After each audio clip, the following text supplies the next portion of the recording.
packingnya, mungkin cara packingnya juga.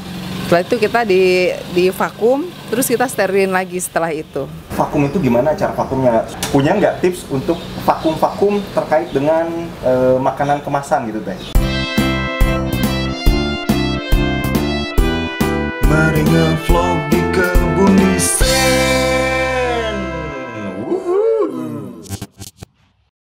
Assalamualaikum warahmatullahi wabarakatuh. Selamat datang di vlognya Kebun Nisen.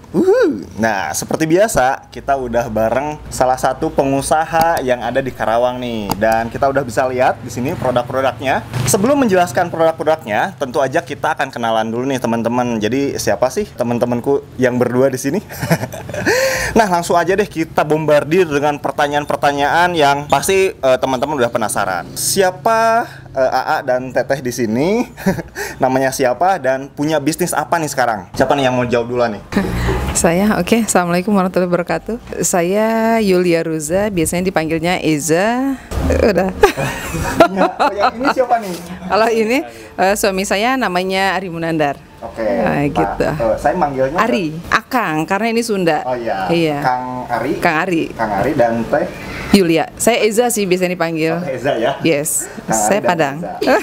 Punya bisnis apa nih sekarang? Kita punya bisnis rendang salero. Oke, rendang salero teman-teman. Iya.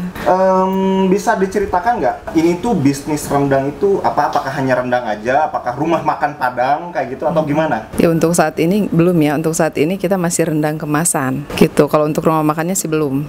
Belum ya? Iya, masih online kita. Berarti khusus pada makanan rendang yang dikemas dan dijual secara online. Yes. Oke. Betul. Kemudian nih Teh, udah berapa lama nih AA sama Teteh berbisnis rendang salero ini ya?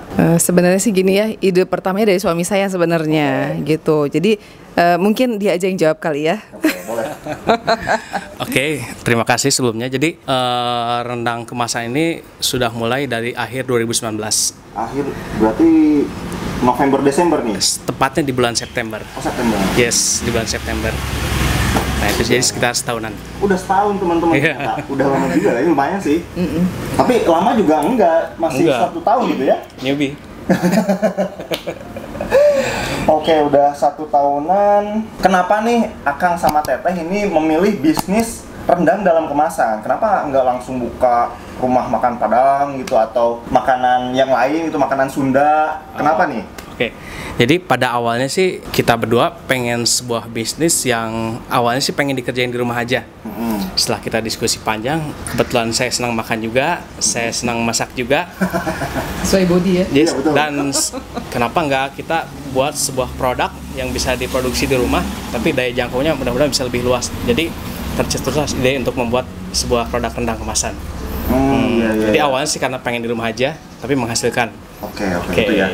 Jadi berangkat dari pengen kerja dari rumah, terus gimana caranya dan tercetuslah ide rendang salero. Yes. Sebelumnya ini Akang sama Teteh ini sebetulnya profesi di sebelum berbisnis ini maksudnya. Oke, kalau untuk masalah profesi, istri saya sendiri adalah bidan, sudah 15 tahun jadi bidan. Oh, udah 15 tahun teman-teman. Selain bidan juga, kami dua sempat di insurance, masih sih sampai sekarang. Oh gitu. Dan sekarang saya sendiri lebih intens untuk menjalani bisnis food, yaitu rendang salero. Oke. Jadi sekarang fokus ke lebih sini ya saya lebih sekarang. difokuskan ke bisnis makanan ini. Ini menjadi salah satu pertanyaan yang juga pasti penasaran teman-teman sama Yes. Kang. Berapa sih memulai modal rendang salero ini? Di awal-awal berapa dan ketika sudah membesar apakah modal itu harus ditambah atau gimana gitu? Oke, mungkin istri saya mau jawab karena Soal permodalan biasanya mau uang sih ya. direktur keuangan. Iya. Nah, jadi gini ya, kalau untuk modal sih kurang lebih sebenarnya sekitar 5 juta. 5 juta ya? Iya. Kalau dihitung semua, berhubung kita misalnya kayak kuali apa yang gitu-gitu kan emang udah punya kan ya. Oke. Jadi kita pakai yang ada gitu. Tapi kalau kita hitung dari awalnya kita beli kuali, kompor dan segala macamnya ya sekitar 5 juta kali kurang lebih. Jadi teman-teman kan memang sebelumnya kita sering nanya itu di angka 100 sampai 1 juta teh Yeah. range-nya gitu ya. Dan ini baru pertama kali kita dapat yang di angka 5 juta nih yang modal. Tapi itu pun bisa dikatakan sebetulnya nggak gede teman-teman. Dibanding dengan pemodal-pemodal yang lain yang harus misalkan buka kayak apa namanya kayak yang mini kontainer gitu teh. Iya, iya. Itu kita sering nanya dulu di angka 20 sampai 30 juta. Oh iya. Sedangkan ini di angka 5 juta, teman-teman kayak gitu ya. Dan di rumah gitu. Nggak harus kemana-mana, nggak harus panas-panasan. Kalau cuma beli daging aja kan nggak kali ya. Kalau Iya. cuma beli daging aja mungkin 1 juta cukup. Iya, kalau beli dagingnya aja ya. Memang kalau perdagingan itu kayaknya modal memang agak gede sih ya teh ya. Soalnya daging tuh mahal. Lumayan ya sekilonya ya. Iya, sekilonya lumayan gitu ya. Nah, kemudian nih untuk omsetnya sendiri di awal-awal dengan modal 5 juta itu bisa terjual berapa ataupun mau nyebutin nominal boleh juga. Kita jumlah aja kali ya. Iya. Kita rilis itu September 2019. Dulu sih emang belum terlalu kencang. Mungkin let's say sekitar 200 pack sampai 250 paling banter itu sebulan dulu. Sebulan. Awalnya ya. Awal-awal ya. Nah, namun begitu ada pandemi, nggak tahu kenapa meningkat dan saya juga lebih serius. Mungkin dari mulai pandemi sampai sekarang udah mulai agak stabil di sekitar 400 pack per bulan. Wow. Bentar. Ini harganya berapa nih? Yang paling gede 180 gram yes.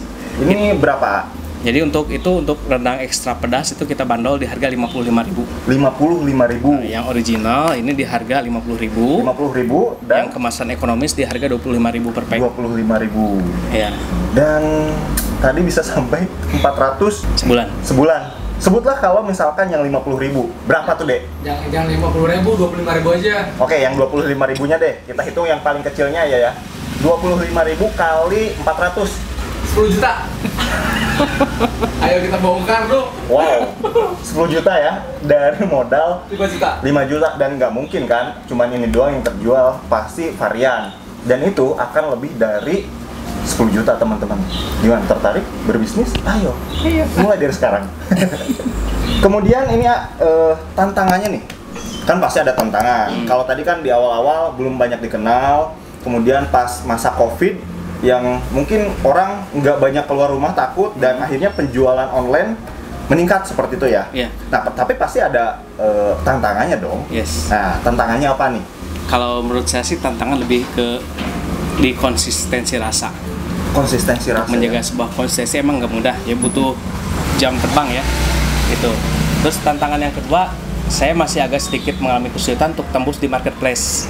Arti boleh sebut Shopee atau Tokopedia. Iya. Jadi kalau kita search rendang itu urutannya paling terakhir. Wah. Nah, saya masih berpikir dan diskusi gimana caranya kita begitu search kita seenggaknya di urutan 5 besar. Iya. Urutan 1. Nah, itu masih menjadi PR buat kita untuk betul. lebih ekspansi lagi di penjualan. Karena mau tidak mau ini base penjualannya itu kan di online ya. Online. Jadi keyword ataupun kata kunci rendang itu menjadi sangat penting. Yes. Seperti itu teman-teman. Memang kalau online salah satu tantangannya bagaimana perang di kata kunci ini bisa dimenangkan. Dan kalau misalnya dirasa ataupun di ini kuatnya berapa lama nih ya? Apakah nanti kalau semakin lama berubah rasanya? Makin enak. Semakin enak? Atau gimana nih? Gitu. Jadi untuk tahannya ya, itu bisa 3 bulan. Wah, lama juga ya. Lama. Memang sih kalau rendang bisa lama. Ini Iya. gimana? Rasa 3 bulan. Mau buka soal proses-prosesnya bisa sampai 3 bulan? Ya, bisa. Kita kan kalau di sini kebanyakan kan rendangnya yang masih basah ya. Kalau kata orang Padang itu masih seperti kaleo, tapi kaleo. iya kaleo. Kalau kita ya udah kering, yang udah hitam gitu. Emang itu lebih cenderung lebih tahan lama. Iya. Terus kita packingnya, mungkin cara packingnya juga. Setelah itu kita di vakum, terus kita sterilin lagi setelah itu, gitu. Oh, di vakum. Nah, ini juga banyak nih teman-teman ya. Pasti yang nanyain vakum itu gimana cara vakumnya. Sempat juga kan kita ngebahas soal bisnisnya, bagaimana cara vakum. Nah, punya nggak tips untuk vakum terkait dengan makanan kemasan gitu teh? Itu pakai vakum apa sih sebetulnya kayak gitu? Oke. Sebenarnya untuk vakum tuh yang penting kan udaranya semua kebuang. Ya, Disedot ya? Disedot. Ya, sebenarnya banyak merek vakum ya yang dimulai bandol 1,5 ke atas yang bagus ya. Nah, vakum yang saya itu vakum yang basah. Jadi minyaknya kadang masih bisa dikeluarin. Kan rendang ada sedikit minyaknya ya. Iya. Jadi kita pilih vakum yang basah juga ya, Mia. Jadi kalau ada air atau minyak, jadi masih bisa keluar. Jadi emang benar-benar tervakum banget. Jadi vakum itu Ngepres banget. ada vakum yang Kering, aja, ada vakum yang basah. ada vakum yang bisa basah juga. Jadi bisa kering, bisa basah. Jadi kan karena ini minyak, Ada sedikit kan basah minyaknya. dong. Iya, Nah, iya, iya. itu bisa juga. Tapi Ya. kalau kita milihnya vakum yang kering aja itu nggak bisa. Oke. Pilihnya yang bisa basah juga. Kalau kisaran harga vakum itu mahal nggak? Paling ada 2 juta ke atas. Terjangkau sih. Terjangkau. Ya, dari yang 2 juta juga ada. Betul. Kalau harga 2 juta dengan misalkan kita penjualan meningkat karena memang tahan lama gitu ya, dan orang-orang juga dari segi rasa enak kayak gitu ya. Ya itu menguntungkan sih. Mungkin ada Gitu ya. vakum yang lebih harganya Yang di atas lebih itu. mahal lagi ada. Dia kelebihan dia tuh ada di kapasitas produksi. Jadi sekali tes 8 sampai 10 produk langsung tervakum. Kalau kita kan masih satu-satu. Nah itu ya teman-teman, kita baru dapat owner ataupun pebisnis yang menggunakan vakum gitu ya. Kita juga baru tahu nih harga vakum ada di kisaran segitu tuh. Dan tahu juga ada vakum kering dan basah ya. Oh gitu teman-teman. Kemudian punya nggak nih sama Teteh ini tips buat bagi-bagi nih ke teman-teman yang pengen berbisnis biar pada semangat gitu ya. Apalagi di era sekarang yang butuh nih ekonomi ini Butuh tambahan ya. kayak gitu. Punya nggak tips nih buat teman-teman nih buat berbisnis kayak gitu? Mungkin tipsnya tadi ya. Pertama hobi makan dulu. Kalau di kuliner ya. Oke. Hobi makan, hobi masak. Ya kebetulan suami saya kan hobi ya masak ya. Nah jadi hobi masak juga. Terus tadi kita melihat peluang bisnis. Kalau seandainya walaupun pandemi kita disuruh di rumah aja, tapi kita lihat dong, berarti ada peluang dong ya Iya, yang iya. bisa kita ambil gitu. Mungkin di situ. Berarti tipsnya salah satunya bisa dimulai dari hobi dulu gitu ya. Kalau dari AA gimana nih? Untuk bisnis juga saya harus pilih-pilih ya. Untuk kebetulan saya hobi dimakan, jadi saya pilih bisnis yang daya tahannya agak lama juga. Ya. Itu untuk meminimalisasi resiko. Karena kalau daya tahannya lebih pendek, kalau buat saya sih agak susah. Jadi saya pilih produk yang daya tahannya lebih lama 3 bulan gitu. Jadi untuk memasarkan jarak jauh itu bisa lebih luas lagi. Oke. Bisa keluar negeri gitu. Bisa keluar negeri juga. Iya. Berarti biar lebih misalkan kita belum jago marketing, belum jago penjualan, main kalau di produk yang cepat basi itu kan repot ya kita. Nah, kalau misalkan kita butuh proses belajar untuk marketingnya, kalau dengan produk-produk yang cukup tahan lama, kita bisa berproses tuh di situ ya. Yes. Ya, Ya. betul. Oke, itu salah satunya buat pebisnis pemula, carilah produk-produk yang bisa tahan lama seperti itu. Betul. Oke. Yang semua orang suka. Oke. Rata-rata ya, benar nggak sih? Iya betul. Nah kemudian ini udah setahun, apakah sudah punya sistem kayak reseller atau ini buat temen-temen yang mungkin pengen join kayak gitu, ada nggak? Kalau untuk saat sekarang sih kita masih direct selling dan supply ke beberapa tempat. Jadi just informasi, rendang Salero juga sudah bisa dibeli di toko Denpasar Karawang, toko baru Karawang, galeri UMKM, Toyota Plan 1, Plan 2. Nah, untuk di luar Karawang kita supply di toko oleh Lampung, toko Pisang Beku Samia. Dan mungkin dalam waktu dekat kita akan supply ke toko oleh Yen. Oke. Nah, jadi Lampung sementara ya? masih itu di Lampung. Oh di Lampung, di Sumatera? Sumatera, jadi kita supply ke luar ya. Terus insya Allah dan waktu dekat juga saya lagi buat sebuah marketing plan untuk sistem mitra dagang. Jadi buat teman-teman yang pengen berbisnis kuliner tapi nggak bisa masak, nggak bisa produksi, nah kita bangun sebuah sistem mitra dagang. Teman-teman bisa jadi mitra Salero Food dengan persyaratan, ntar saya sebutkan. Persyaratan sekian, dapat banner, dapat spanduk, dapat kartu nama, dapat sejumlah produk, dapat foto produk, testimoni artis, dan review yang lain-lain. Ini terakhirnya, kalau ada teman-teman yang pengen beli produknya rendang Salero, itu bisa kemana nih? Apakah di IG-nya itu ada, di Facebook ada, ataupun di di marketplace itu ada apa? Oke, jadi buat teman-teman yang pengen order rendang Salero, kita juga ready di marketplace di Shopee, di Salero Food, di Tokopedia juga Salero Food, dan di IG juga ada di Salero Food. Oke. Yes. Oke, terima kasih AA sama Teteh udah ngobrol-ngobrol. Oke, rendang thank you. Salero. Sama-sama. Dan jangan lupa kalau misalkan teman-teman pengen nyobain rendang Salero, dan nanti kita akan buatin reviewnya ya. Kita mau nyobain. Iya perlu ya. Iya gitu ya.